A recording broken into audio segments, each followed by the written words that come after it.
दोस्तों, इस वीडियो में हम देखेंगे गांधी जी की 7 पापों की अवधारणा। तो चलिए शुरू करते हैं हम ये वाला वीडियो। अगर आपको वीडियो पसंद आए तो मेरे चैनल को सब्सक्राइब ज़रूर कर लीजिए करिए, क्योंकि ये सब वीडियो बनाने में काफ़ी मेहनत लगती है, इसलिए आपका अच्छा रिस्पॉन्स रहेगा तो वीडियो बनाना और ज़्यादा अच्छा लगेगा। चलिए शुरू करते हैं। गांधीवादी दर्शन का परिचय। धन प्रबंधन अत्यंत सीधा है। धन प्रबंधन एक संपन्न व्यक्ति के दृष्टिकोण से सिर्फ उसकी आर्थिक स्थिति को सुलझाने का विज्ञान है। राष्ट्रपिता महात्मा गांधी एक सबसे श्रेष्ठ रणनीतिकार व प्रतिभाशाली थे। उनके विचारों व रणनीतियों का भारतीय निगमित संसार आज भी अनुसरण करता है। अब जब भारतीय अर्थव्यवस्था को सकल घरेलू उत्पाद यानी जीडीपी की वृद्धि दर के 8 से 10% के क्षेत्र में आना मुश्किल हो रहा है, उस समय की गांधी जी की संकल्पनाएं आर्थिक रूप से वैश्विक शक्ति बनने हेतु विशेष है। आधुनिक समय में मौजूद प्रत्येक तकनीकी की असफलता के मामले में गांधी जी ने ऐसे परिदृश्य को प्रबंधित करने हेतु नियमों का अनुमोदन किया है। महात्मा गांधी जी के सत्य व अहिंसा एवं अपरिग्रह के बुनियादी सिद्धांत औद्योगिक संबंधों पर उनके विचारों का मुख्य आधार है। पूंजी व श्रम का सौहार्दपूर्ण तालमेल सत्य व अहिंसा के सिद्धांत से स्थापित है। असहयोग व ट्रस्टीशिप की गांधीवादी अवधारणाओं का सत्य व अहिंसा एवं अपरिग्रह के इन सिद्धांतों से विकास किया गया है। ये विचार उनके व्यापार, संघवाद व औद्योगिक संबंधों के मॉडल का आधार है। प्रबंधन हेतु गांधी जी दृष्टिकोण का यह सिद्धांत है कि एक अमीर व्यक्ति के पास वास्तविकता में मात्र अपने लिए धन जमा करने का अधिकार नहीं होता, इसमें प्रत्यक्षतः निर्वाह ही उसके पास एकमात्र अधिकार होता है। प्रबंधन में गांधीवादी दृष्टिकोण निम्न 3 अवधारणाओं पर आधारित है। नंबर 1 सत्य की अवधारणा, नंबर 2 अहिंसा की अवधारणा तथा नंबर 3 गांधी ट्रस्टीशिप की अवधारणा। सबसे पहले हम देखते हैं सत्य की अवधारणा। सत्य गांधीवादी जीवन दर्शन की आत्मा है। उनके चारों ओर उसका ताना बाना बुना गया है। उन्होंने सत्य का कोई दार्शनिक वर्णन नहीं किया है, अपितु सत्य के नाम पर व्यवहारिक जीवन में उन्होंने जो कुछ महसूस किया उसे ही उन्होंने अपने सत्य से संबंधित विचारों के रूप में व्यक्त किया। इस प्रकार गांधीवादी सत्य का सैद्धांतिक स्वरूप कम तथा व्यवहारिक स्वरूप अत्यंत महत्वपूर्ण है। गांधी जी ने सत्य की बहुत ही व्यापक व्याख्या की है। उनका मानना था कि सत्य ईश्वर रूप होने की वजह से संसार में सभी जगह विद्यमान है और कई साधनों के द्वारा उसको महसूस किया जा सकता है। सत्य को पाने के लिए पहली आवश्यकता है कि व्यक्ति का अंतःकरण शुद्ध होना चाहिए। अंतःकरण की शुद्धि अहिंसा, प्रचर्य, अस्तेय व अपरिग्रह के द्वारा ही प्राप्त की जा सकती है। गांधी जी ने सत्य की अवधारणा को केवल वैयक्तिक जीवन पर ही नहीं बल्कि सामाजिक जीवन पर भी पारित किया है। उनकी यह दृढ़ धारणा थी कि व्यक्ति व समाज का कोई भी पक्ष उसके क्षेत्र के अधिकार से बाहर नहीं रहना चाहिए। इसलिए उन्होंने सामाजिक जीवन के समस्त क्षेत्रों जैसे धर्म, राजनीति, परिवार, सामाजिक व्यवहार तथा अर्थतंत्र इत्यादि को भी इसकी परिधि में शामिल करने का प्रबल समर्थन किया। गांधी जी के सत्य का सिद्धांत से ही अहिंसा की उत्पत्ति हुई। उनके अनुसार सत्य की प्राप्ति अहिंसा के द्वारा ही संभव है। इसी उद्देश्य से वे कहते हैं, मैं सत्य का पुजारी हूँ और उसी की उपासना से ही अहिंसा की उपलब्धि हुई है। अतएव गांधी जी द्वारा प्रतिपादित सत्य की अवधारणा के आधार पर ही उन्होंने अपनी अहिंसा व सत्याग्रह की अवधारणा का प्रतिपादन किया है। सत्य, अहिंसा व सत्याग्रह से संबंधित अवधारणाओं का जनक अथवा पिता है। अन्य शब्दों में अहिंसा तथा सत्याग्रह सत्य रूपी लक्ष्य को प्राप्त करने के साधन हैं। इस प्रकार अहिंसा तथा सत्याग्रह अनिवार्यतः सत्य से संयुक्त है व उनके बिना सत्य की कल्पना नहीं की जा सकती। नेक्स्ट देखते हैं अहिंसा की अवधारणा। गांधी जी ने अहिंसा को सत्य को प्राप्त करने का अनिवार्य साधन माना है। अहिंसा की प्रेरणा उन्हें भारतीय व पाश्चात्य दोनों प्रेरणा स्रोतों से मिली थी। भारत में बौद्ध एवं जैन धर्म का अहिंसा का सिद्धांत व पाश्चात्य ईसाई धर्म का मूल धार्मिक ग्रंथ बाइबिल व उसमें भी ईसा द्वारा दिया गया परिवर्तन प्रवचन अहिंसा की दृष्टि से उनके मूल प्रेरणा स्रोत थे। उन्होंने वैयक्तिक व सामाजिक दोनों क्षेत्रों में अहिंसा के उपयोग पर जोर ही नहीं दिया, अपितु एक आदर्श समाज की स्थापना हेतु उसका उपयोग भी अवश्य बताया। गांधी जी के लिए अहिंसा केवल सिद्धांत नहीं अपितु एक जीवन दर्शन की प्रतीक थी। इसी दृष्टि से उन्होंने मार्च 1920 में यंग इंडिया नामक अपने समाचार पत्र में कहा था कि मेरे लिए अहिंसा एक दार्शनिक सिद्धांत ही नहीं है अपितु एक जीवन दर्शन है। यह जीवन का ताना बाना है। यह मस्तिष्क की वस्तु नहीं, हृदय की चीज़ है। अहिंसा का शाब्दिक अर्थ है किसी की हत्या अथवा हिंसा न करना। अतः सामान्य रूप से हिंसा से अभिप्राय मनुष्य की ऐसी प्रवृत्ति से लिया जाता है जो स्वार्थ, द्वेष, घृणा, वैमनस्य तथा क्रोध इत्यादि का सहारा लेकर अपने विरोधी अथवा प्रतिद्वंदी को नुकसान पहुंचाती है।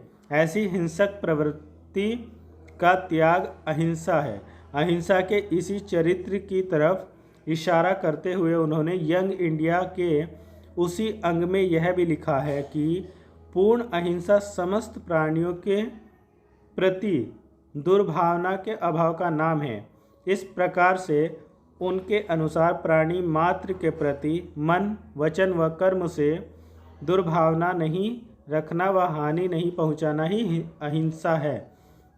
अन्य शब्दों में अहिंसा उनके अनुसार असीम अथवा विशुद्ध प्रेम है। गांधी जी के अत्यधिक सहयोगी डॉक्टर पट्टाभी सीतारामैया ने इस आधार पर अहिंसा को परिभाषित करते हुए कहा है कि गांधीवादी अहिंसा में मनसा वाचा कर्मणा कोई हिंसा नहीं होती व क्रोध का सर्वथा अभाव होता है। नेक्स्ट हम देखते हैं ट्रस्टीशिप का दर्शन या गांधीवादी ट्रस्टीशिप की अवधारणा। ट्रस्टीशिप अथवा न्यासिता का सिद्धांत राजनीतिक दर्शन के क्षेत्र में गांधी जी का विलक्षण अथवा अद्भुत योगदान है। वस्तुतः यह उनके राजनीतिक दर्शन का आर्थिक विस्तार है।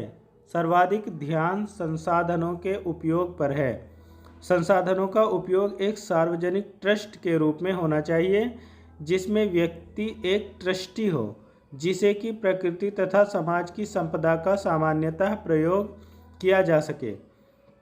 इस सिद्धांत का उद्देश्य पूंजीवादी तथा साम्यवादी दोनों की उपयोगिता को मिलाना था और बिना राष्ट्रीयकृत किए संपत्ति का समाजीकरण करना था। गांधी जी का मत था कि समस्त भौतिक संपदा एक सामाजिक ट्रस्ट थी, अतः संपदा के स्वामी को एक सुविधाप्रद जीवन बिताने के लिए जितना आवश्यक होता है उससे अधिक लेने की आवश्यकता नहीं थी। समाज के दूसरे सदस्य जो संपत्ति के साथ जुड़े थे वे और संपत्ति के स्वामी संयुक्त रूप से कल्याणकारी कार्यों के लिए उत्तरदायी थे। वे इसके प्रबंधन व सभी को कल्याणकारी योजना देने के लिए जुड़े थे। स्वामी तथा बाकी जनता को स्वयं इस संपत्ति के ट्रस्ट के रूप में देखना था। हरिजन जो 3 जून 1939 में अपने संपादकीय में उन्होंने इस सिद्धांत का विस्तृत वर्णन किया। समझिए, मैं संपदा की एक अच्छी मात्रा रखता हूँ, चाहे वह विरासत से प्राप्त है या व्यापार व उद्योग के तरीके से। मुझे यह आवश्यकता पता होना चाहिए कि वह सारी संपदा सिर्फ मुझसे संबंधित नहीं है। जो मुझसे संबंधित है वह यह कि मुझे एक इज्जत का जीवन जीने का अधिकार है, करोड़ों अन्यों की तुलना जैसे ही। मेरी संपदा का बाकी बचा अंश समुदाय संबंधी है। इस सिद्धांत को तब प्रकट किया जब देश के सामने समाजवादी सिद्धांत रखा गया। जमींदारों तथा शासन प्रमुखों द्वारा रखे गए अधिकार के संदर्भ में वे इस सुविधा संपन्न वर्ग से भिन्न हो सकते हैं। मैं चाहता हूं कि वे अपने लालच तथा अधिकार भाव से बाहर निकले और अपनी संपत्ति के बावजूद उन लोगों के स्तर तक आएं जो अपनी रोटी श्रम द्वारा कमाते हैं। श्रमिक को यह महसूस होना चाहिए कि उसकी तुलना में संपत्तिवान व्यक्ति अपनी संपत्ति का कम स्वामी होता है। यह प्रश्न है कि इस परिभाषा के अनुसार कितने वास्तविक ट्रस्ट इस बिंदु के निकट होंगे महत्वपूर्ण नहीं है। यह एक सिद्धांत सही है। यह अनावश्यक होगा कि कितने इसको अपनाते हैं या केवल एक व्यक्ति इसको मानता है। यह विश्वास का प्रश्न है। यदि आप अहिंसा के सिद्धांत को स्वीकारते हैं तो आप इसे अपनाने की कोशिश करेंगे। फिर इसका कोई महत्व नहीं है कि आप सफल होते हैं अथवा असफल। इस सिद्धांत में ऐसा कुछ भी नहीं है जिसे कि ज्ञान की पकड़ से बाहर कहा जा सके। हालांकि आप यह कह सकते हैं कि इसको व्यवहार में करना मुश्किल है। यह देखा गया है कि ट्रस्टीशिप के सिद्धांत ने एक सामाजिक कार्यकर्ता के समूह का ध्यान अपनी तरफ आकर्षित किया, जिन्होंने इसकी प्रकृति तथा अंतर्विरोधों के संबंध में गांधी जी के साथ एक लंबी चर्चा की थी। इसका परिणाम यह हुआ कि ट्रस्टीशिप पर एक ड्राफ्ट को भी गांधी जी द्वारा संशोधित किया गया, जिससे कि इसका समतावादी भाव मजबूत किया जा सके। इस ड्राफ्ट का अंतिम स्वरूप निम्न था। नंबर 1, ट्रस्टीशिप वर्तमान पूंजीवादी व्यवस्था अथवा समाज को एक समतावादी समाज में बदलने का एक तरीका है। यह पूंजीवाद को कोई स्थान नहीं देता, लेकिन वर्तमान आधिकारिक वर्ग को स्वयं को सुधारने का एक अवसर देता है। यह इस विश्वास पर आधारित था कि मनुष्य प्रकृति प्रायश्चित से परे नहीं है। नंबर 2, यह स्वामित्व व संपत्ति के प्रयोग की विधायी व्यवस्था को अवरोधित नहीं करता। नंबर 3, यह संपत्ति के निजी स्वामित्व के किसी अधिकार को स्वीकार नहीं करता जब तक कि उसे समाज द्वारा अपने स्वयं के कल्याण के लिए स्वीकृति नहीं दी जाती। नंबर 4, गांधीवादी आर्थिक व्यवस्था में उत्पादन का चरित्र सामाजिक आवश्यकता द्वारा निर्धारित किया जाए और व्यक्तिगत लालसा अथवा इच्छा के द्वारा नहीं। उपरोक्त वर्णन गांधी जी के ट्रस्टीशिप के सिद्धांत को भली भांति प्रकट करता है। गांधी जी के शब्दों में आप कह सकते हैं कि ट्रस्टीशिप एक कानूनी मिथ्या है, लेकिन अगर लोग निरंतर इसके विषय में सोचें तथा इसे लागू करने की कोशिश करें तो पृथ्वी पर जीवन वर्तमान स्थिति की तुलना में अधिक प्यार से शामिल होगा। आगे देखते हैं ट्रस्टीशिप के सिद्धांत। ये सिद्धांत निम्न है। नंबर 1, क्रांतिकारी सामाजिक परिवर्तन का साधन। नंबर 2, पारस्परिकता तथा भलाई। नंबर 4, नंबर 3, हृदय का परिवर्तन। नंबर 4, जीवन के समस्त क्षेत्रों में पड़ोसी धर्म। नंबर 5, मनुष्य गरिमा तथा दान। अब हम देखते हैं गांधी जी के 7 पापों की अवधारणा। गांधी जी के 7 पापों की अवधारणा निम्न है। नंबर 1, सिद्धांत के बिना राजनीति। यह सिद्धांत गांधी जी के मतानुसार समाज में व्याप्त मुख्य पापों में से एक है। उनका कहना था कि राजनीति में सिद्धांत आवश्यक है। सिद्धांत विहीन राजनीति दिशाहीन हो जाएगी, जो भिन्न भिन्न प्रकार के दुष्परिणामों को उत्पन्न करेगी। राजनीति से मिली शक्ति का ध्येय प्रत्येक क्षेत्र को बेहतर बनाना होना चाहिए। नंबर 2, कार्य के बिना धन। महात्मा गांधी जी ने भारत के काश्तकारों की पुरातन परंपरा पर आधारित अगली बुराई को जमींदारी के नाम से जाना है। इसके अंतर्गत गरीब किसान न्यूनतम लाभ हेतु जमीन पर काम करते थे, जबकि अमीर जमींदारों ने संपूर्ण लाभ स्वयं के अधिकार में ले लिया था। पूंजीवादी व मुक्त बाजार अर्थव्यवस्था की तीव्रता से वृद्धि परिश्रम, ईमानदार पुरुषों व अन्य व्यक्तियों के परिश्रम से प्राप्त लाभ का आनंद उठाने वाले पुरुषों के मध्य की खाई में वृद्धि कर रही है। संसार के संसाधनों का समस्त लोगों में समानतः वितरण करना चाहिए। गांधी जी ने यह महसूस किया कि पृथ्वी के पास सब कुछ है जो सभी की ज़रूरत के लिए, लेकिन उनके लालच के लिए नहीं है। नंबर 3, मानवता के बिना विज्ञान। विज्ञान तथा प्रौद्योगिकी का सभ्यता के विकास पर अत्यधिक प्रभाव पड़ा है। यदि मानवता के पक्ष की उपेक्षा नहीं हो तो इन परिवर्तनों के प्रभाव को सकारात्मक मान सकते हैं।